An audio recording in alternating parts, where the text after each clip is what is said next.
But my actual point, Red Sox fans, I don't actually feel sorry for you. At all. Because many other teams have suffered this before. Many, including one of them in your division. Something you and the Yankees perpetuate by just throwing money at people. And it is very annoying that I know you had the ridiculously long curse that finally broke in 2005. But since 2005, you have won 4 World Series titles. 4. You know how much changed between 2005 and 2018? A lot. When you won your first World Series title, I was in the 5th grade. When you won that 4th World Series title, I was a senior in college. And I had to deal with the Red Sox being good for basically that entire time. One of my team's primary rivals being obnoxiously good. With a whole lot of bandwagon fans who have never been to Boston once, but say they're Red Sox fans because the Red Sox are good. And they have no connection to Boston whatsoever. They don't have family from there. They have never been there. They've never been to Fenway. Nothing.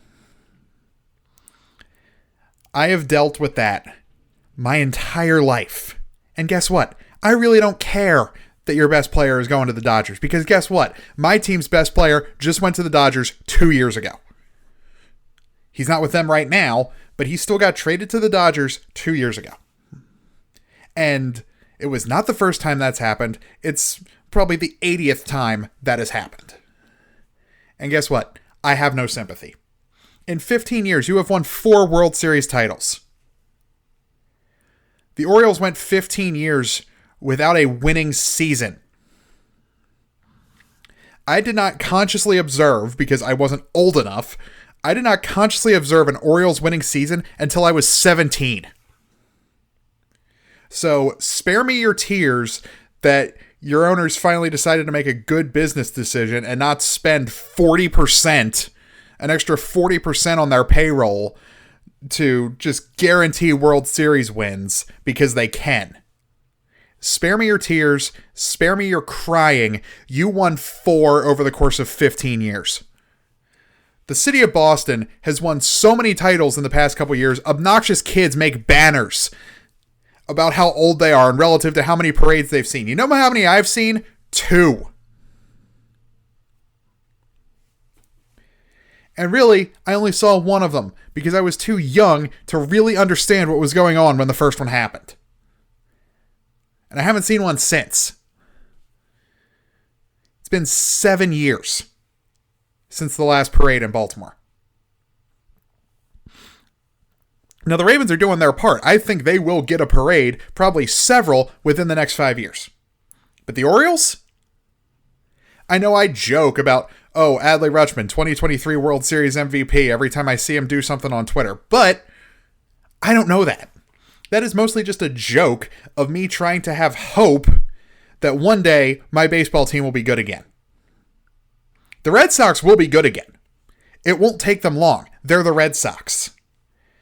They're going to get tired of sucking and throw more money at somebody else very soon. Well, my team has to suffer an agonizing rebuild. Their over-under win total for this year is 55.5.